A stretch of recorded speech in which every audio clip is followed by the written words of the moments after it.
Uh, it is my favorite day of the week, Mojo Monday. Rick Hale, how are you? Awesome. Doing really well. Today's a beautiful day. Welcome to Mojo Monday, Brett. All right. You paused. Did you have to think about it? No, my dog was barking. Oh, I put it on mute, and then the darn mute button, the mute button release was, I don't know, hung up, man. yes. I Hey, love we're real people having a real conversation. That's what I want our listeners to see and hear. absolutely. I don't I think it is important to make people realize like, yeah, we probably prep like, hey, what do we want to talk about this week? But it's organic. This isn't scripted. Like we wanted to be real with people and give real conversations because we think that helps the best, right? Like it's Yeah. genuine. Well, and one thing's for sure, the life's greatest plans get derailed and things get in the way. There's speed bumps and, walls coming. You have to figure out how to climb over them as quickly and efficiently as you can. And it's kind of like that counterbalance story. Like life's not about perfect balance. It's about knowing when you're out of balance, you've got to rebalance so that you land in the middle at some point and regain your composure. And Yeah. so, yeah, it's not if, it's when derailment shows up, and how you respond to it will dictate the outcome. Yep. Well, we are knee deep in Stop Selling here, and we're on chapter 10. I guess my first question is how many chapters did you think it was going to be when you wrote it?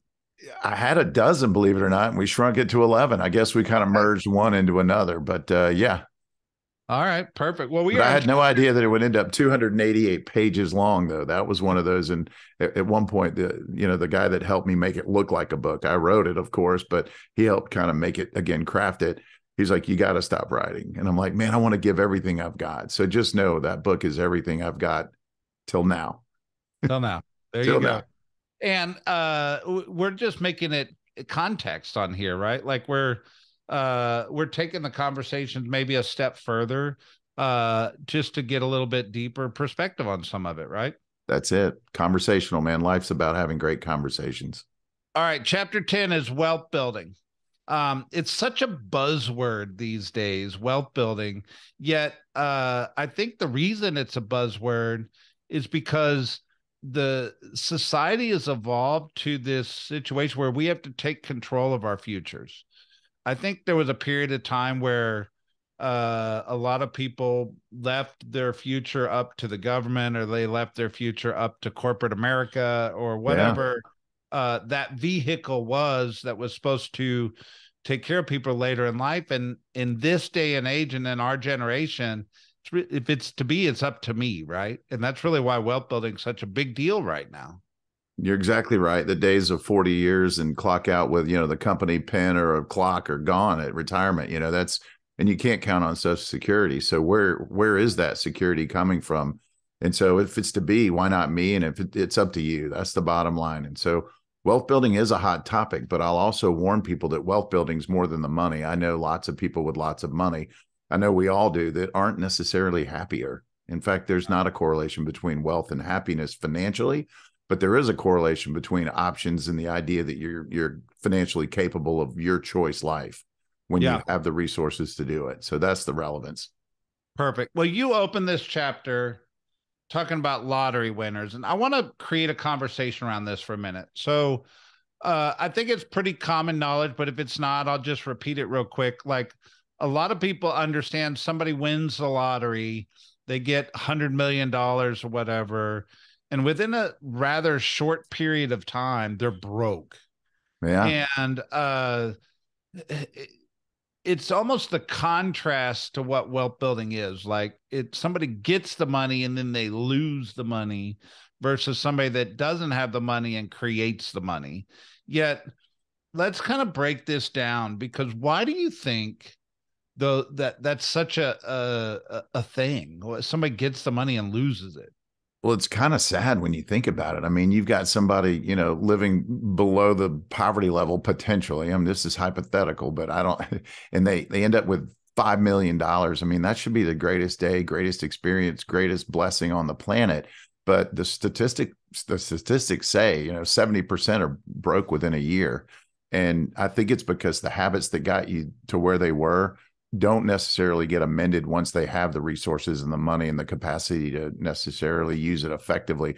They don't have a tribe of people around them that are connected to great money management, accounting strategies to preserve and protect, legal Yeah. strategies. All of a sudden your friends are coming out of the woodworking, thinking that you're the keys to the kingdom. And I guess they are for a minute, but the idea is that your habits, you develop habits first, and then those habits develop you.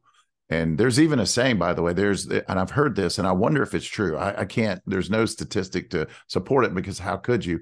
But that if you took the entire wealth of the universe and the world, and you accumulated, you took it away from everybody, and then you redistributed it equally, within 5 years, it would be redistributed disproportionately.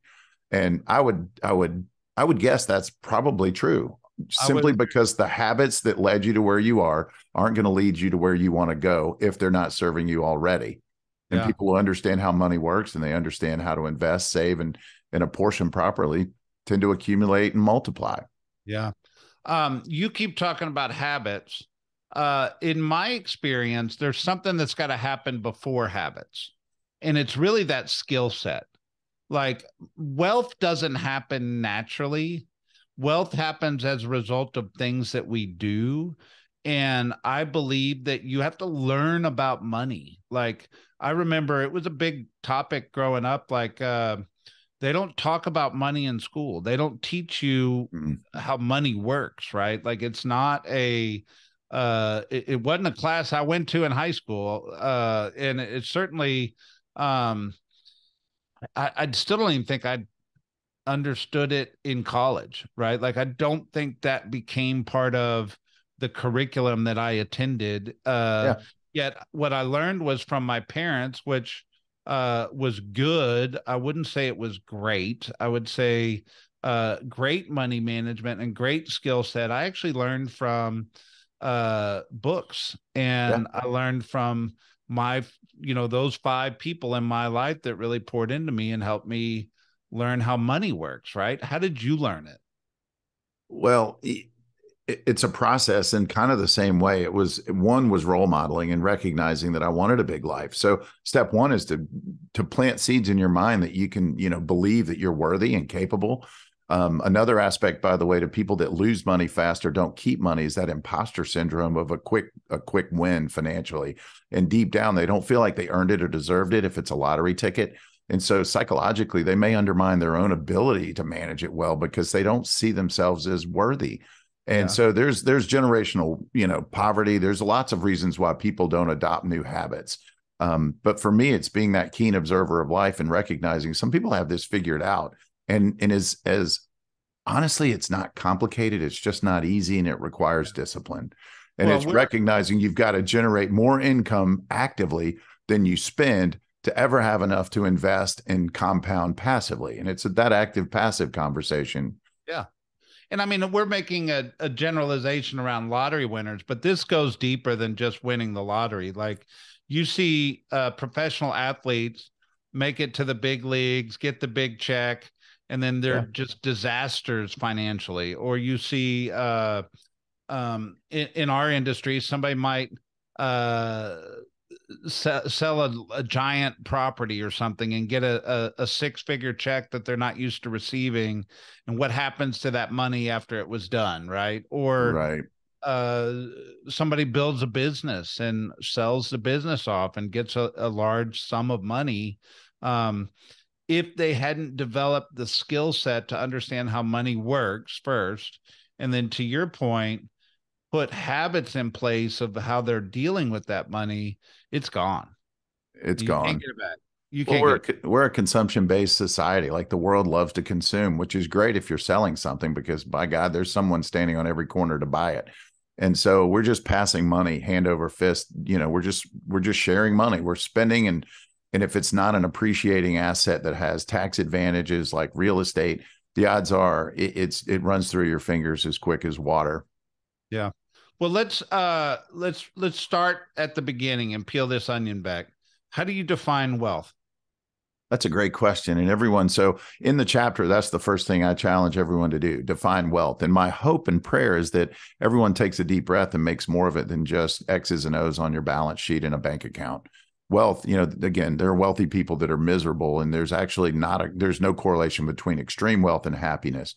But they're rich, not wealthy, right? That's a good point. But there is a correlation, though, between feeling empowered and capable of making decisions and having financial resources opens doors and opportunities. And I think the value of money is simply to afford incredible experiences and not be, not carry the fear of coming up short. So for me, it's being able to choose the lifestyle that I want and ending up, having more than I need after experiencing the life that I want for my family, my friends, and, and also having a generous heart. When someone's in need, I have the capacity to give freely without fear of lack.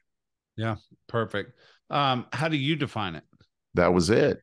Okay. So, I mean, is that having more than I need and having a generous heart and a spirit, and I'm free from the stress affiliated with fear of coming up short. That's the key to wealth to me. It's the psychology of being enabled to make all of the decisions that your heart wants because it's the right decision without limitation financially.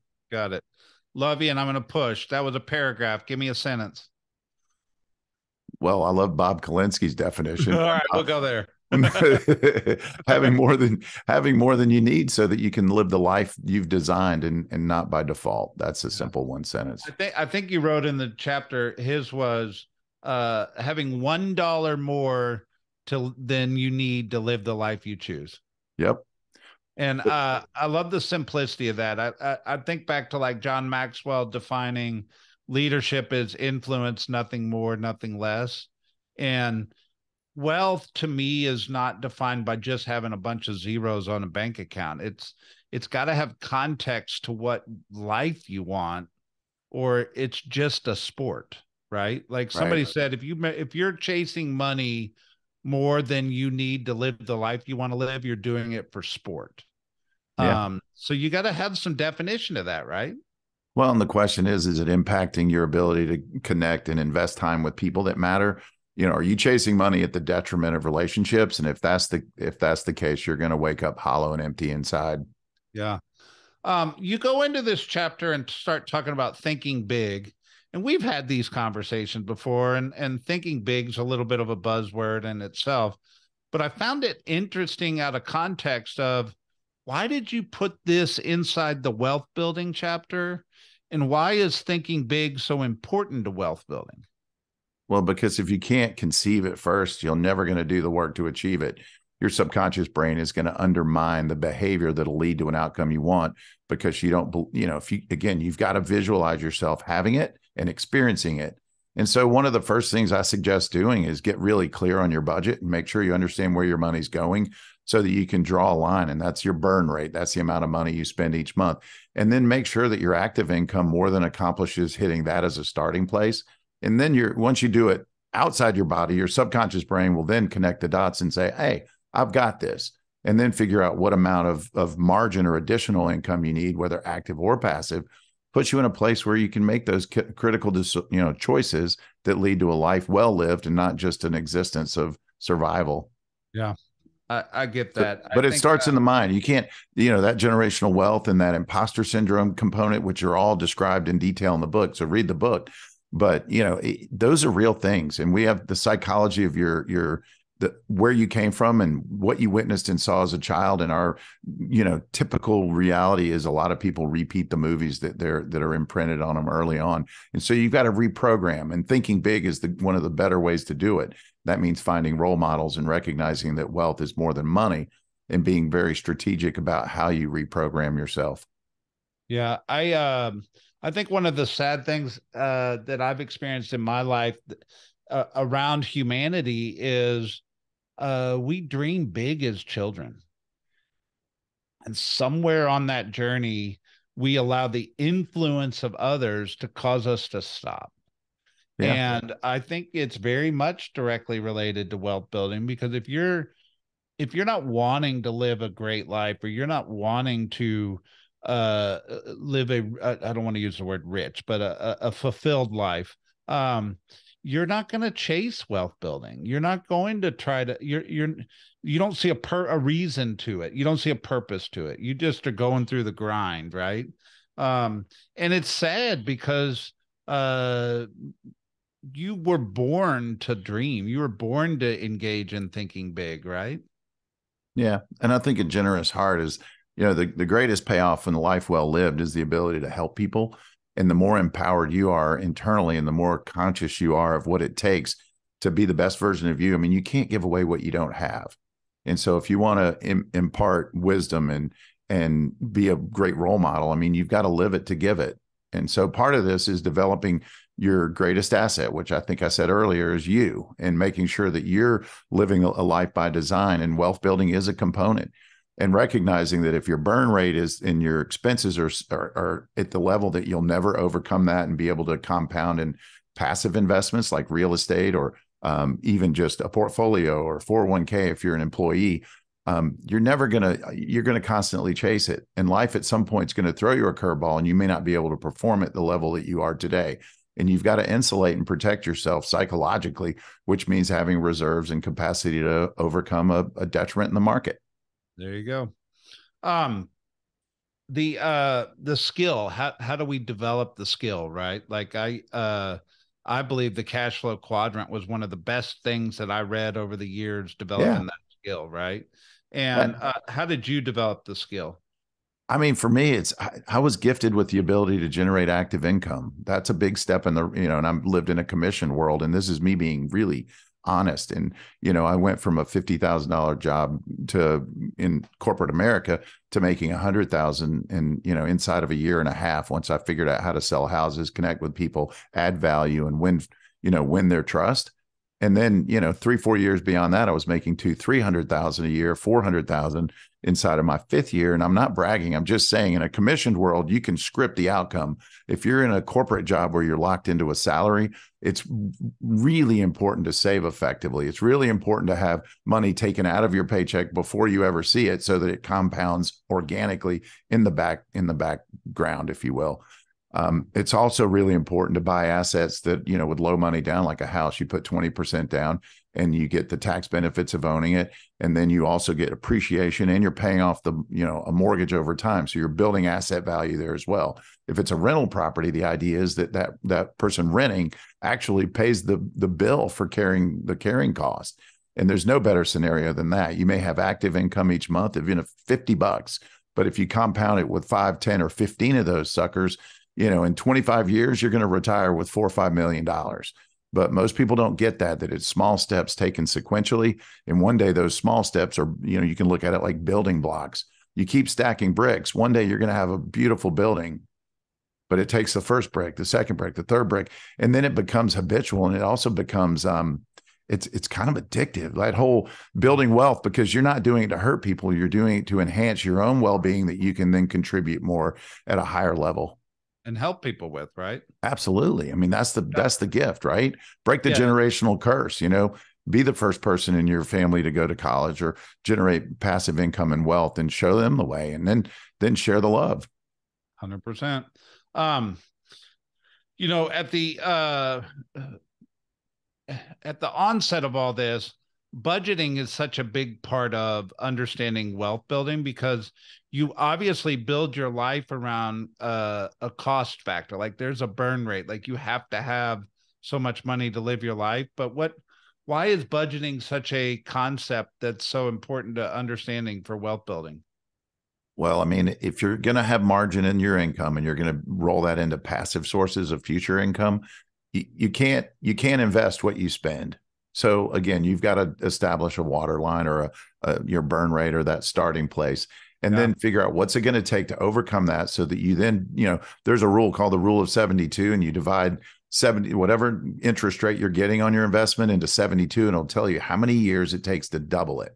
And if you had $20,000, I actually scripted this out real quick, just as an example, and you were able to invest it at 10%, just as an easy round number, every 7.2 years, you double your money. The cool thing is compounding is considered the 8th wonder of the world, according to Tony Robbins. And if you rolled that 3 times, you compound it in 7 years and double it. You double it again in 7. You double again in 7. You took 20,000, and it's now $160,000 in 21, 22 years, give or take. And so you can add zeros. That's the fun part of this. You can add zeros to that 20 and make it, 200. And then, I mean, the numbers just, it's fun to play that game, not the game of how am I going to make the corner, pay my tax bill, or, you know, take my family on a trip. So, but you sometimes have to compromise on the front end to get the win on the back end. And forced savings is a great way to do it. It's also, you may have to get a side hustle or a side job to generate enough revenue. And that side hustle or job, maybe it's waiting tables, maybe filling it, whatever it is, Uber driving. Take every penny from that and pour it into investing so that at some point your money works for you versus you working for money. Yeah. There has to be abundance or you can't do this, right? Absolutely. And a mindset for the target. You're not going to hit the target if you don't have a target, which starts with budgeting. Yep. Now, I want to talk about a different kind of budget. And I'm going to coin the phrase the choice budget. And if you go back to like Bob Klinsky's definition of wealth building, what wealthy is it's having $1 more than you need to live the life you choose. So the question is, I probably should need to understand what the life I choose is going to cost and put a budget around that so I actually know what I'm working towards. Well, yeah. So you're talking about a future budget. So Yeah. if you want your life to be magnified tenfold, you've got to project out what it costs to live that life tenfold and then make that the target. And then you've got to reverse engineer, how can I earn, save, and invest in a way that leads me to land there? Because 10 years from now, if you don't do anything different, you're going to have this year, 10 years from now, it's going to be the same experience. Boom. And so I think part of that mindset piece too of being wealthy is to go, what are my bucket list things? What are the 10 non-negotiables that before I die, either experience or share with someone I love? And what is the difference maker that leads me to have a legacy that I'm proud of? And then you have to reverse engineer what it costs to have that experience and lead that life. And man, that's a brilliant way to empower and trigger your subconscious brain, that reticular activating system, to seek out evidence and role models and experiences that, not experience, behavioral habits that lead to that outcome. And it might, again, mean compromising a little today for something way bigger tomorrow. Yep. All day long. So my favorite part, I get to ask you a question. At the end of the chapter, you say, what are you watering weeds around?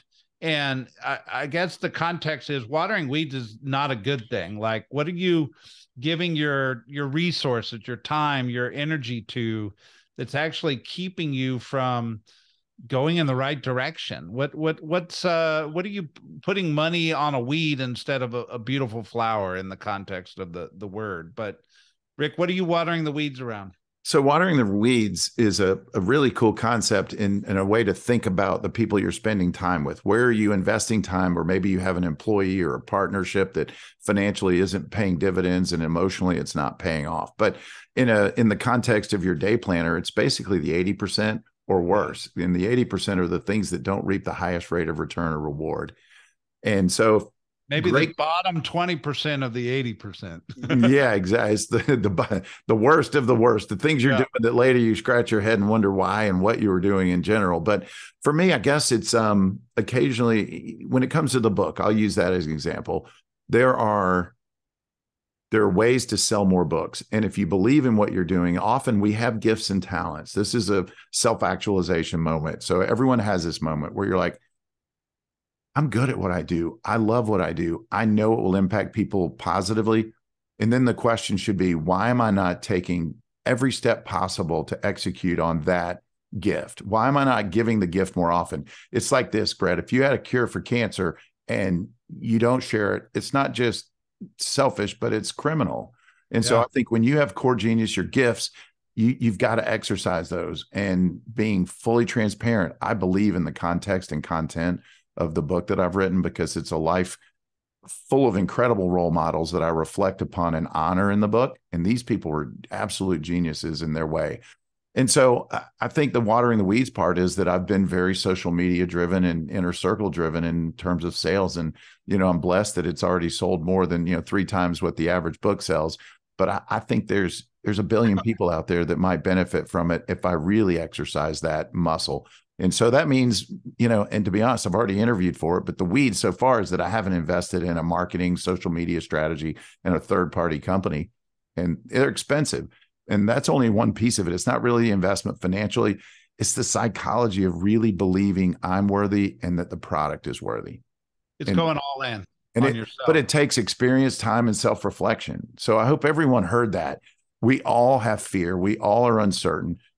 But if you know in the deep recesses of your heart and mind that you have what it takes and that you're going to add value, you owe it to the universe to express yourself more efficiently, effectively, and more often. Would you say fear or doubt or limiting beliefs might be the weeds? Yes. If you let those thoughts consume you, you're absolutely watering weeds that will never bear fruit. There you go. It's better Rick to Hale. fail. It's better to fail than not try. So give it all you got. Don't half measures lead to nothing. And I that's love my it. realization. This is self-talk, people. This isn't me telling you. Hey, You know by the way, you hear it in your heart and mind. You know what you need to do. Go yeah. do it. And I love the fact that we do that. Right Mojo on. Monday, sir. Mojo Monday, my friend.